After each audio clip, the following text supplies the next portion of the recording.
तो hello everyone, आप सभी का स्वागत करता हूं फिर से एक बार मृत्युंजय क्लासेस किसी यूट्यूब चैनल में। इस वीडियो में हम राजा राम मोहन राय के बारे में डिस्कस करने वाले हैं और इससे रिलेटेड जितने भी इंपॉर्टेंट पॉइंट है जो आपको एग्जाम में बनने वाला है वो सब पॉइंट हम इस वीडियो लेक्चर में डिस्कस करेंगे। ठीक है, तो चलिए वीडियो लेक्चर को स्टार्ट करते हैं। वीडियो लेक्चर को स्टार्ट करने से पहले अगर आप हमारे यूट्यूब चैनल में नए हैं तो यूट्यूब चैनल को जरूर सब्सक्राइब कर लीजिएगा ताकि आने वाला हर वीडियो का नोटिफिकेशन आपके पास जल्द पहुँचे। तो चलिए वीडियो लेक्चर को स्टार्ट करते हैं। तो सबसे पहले हम बात करते हैं राजा राम मोहन राय के बारे में। ठीक है, तो देखिए राजा राम मोहन राय जो है इसका जन्म कब होता है आपका 22 मई 1722 ईस्वी में हुगली जिले के राधानगर। ये हुगली जिले आपका कहाँ दोस्तों? वेस्ट बंगाल में। ठीक है, कहाँ पर?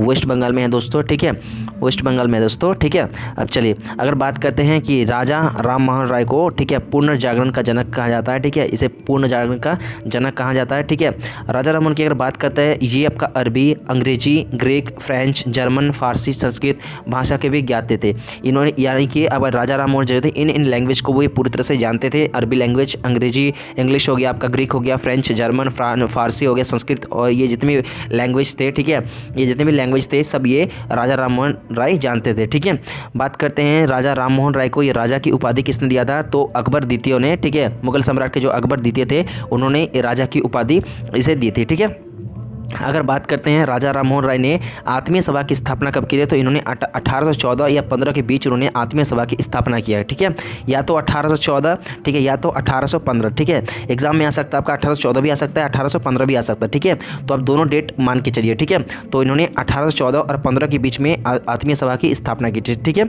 अगर बात करते हैं 1816 में इन्होंने वेदांत सोसाइटी की स्थापना की थी। 1816 में इन्होंने क्या किया था? वेदांत सोसाइटी की स्थापना किया था।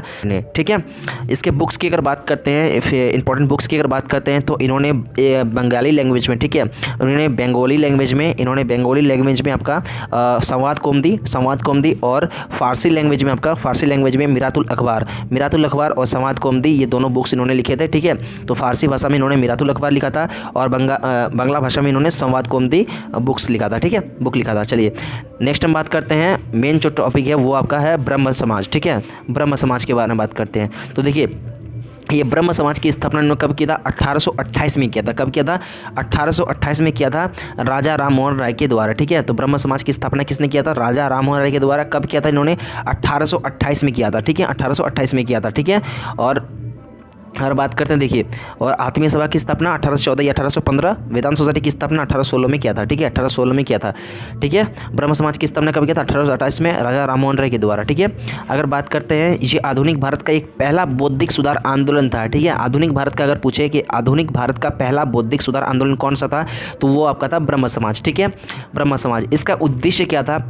इसका उद्देश्य यही था जो पुरोहितवाद होता है। ठीक है, पुरोहित जो पूजा पाठ करते हैं। ठीक है, पुरोहितवाद, जितने भी पुरोहित होते हैं जो पूजा पाठ करते हैं। ठीक है, जितने भी अनुष्ठान होते हैं, जितने भी बलिदान होते हैं। ठीक है, कोई भी मान लिया दुर्गा मंदिर, काली मंदिर में जो बलि दिया जाता है। ठीक है, उन सभी चीज़ों को विरोध करना। ठीक है, और शाश्वत ईश्वर को मानना, ईश्वर की पूजा करना। ठीक है, शाश्वत मतलब अपने खुद से ही ईश्वर को पूजा करो, ना किसी के मतलब कुछ अनुष्ठान की ज़रूरत है, ना ही किसी पुरोहित की ज़रूरत है। ठीक है, और ना ही किसी मंदिर में बलि देना की ज़रूरत है। ठीक है, तो ये सब जितने भी थे इन सभी चीज़ को विरोध करने के लिए ये ब्रह्म समाज की स्थापना किया गया था। ठीक है, एक ही था कि पुरोहितवाद, अनुष्ठान और बलिदान जितने भी था इसको विरोध करना और ईश्वर की पूजा करना। ठीक है, अब 1866 में क्या हुआ? ये दो भाग में बट गया। ठीक है, दो भागों में विभाजित हो गया, दो पार्ट में विभाजित हो गया। ठीक है, दो पार्ट में विभाजित हो गया। एक आपका था भारत का ब्रह्म समाज। ठीक है, भारत का ब्रह्म समाज जो कि केशव चंद्र सेन के द्वारा नेतृत्व किया गया, और एक आपका आदि ब्रह्म समाज जो कि देवेंद्र नाथ ठाकुर के द्वारा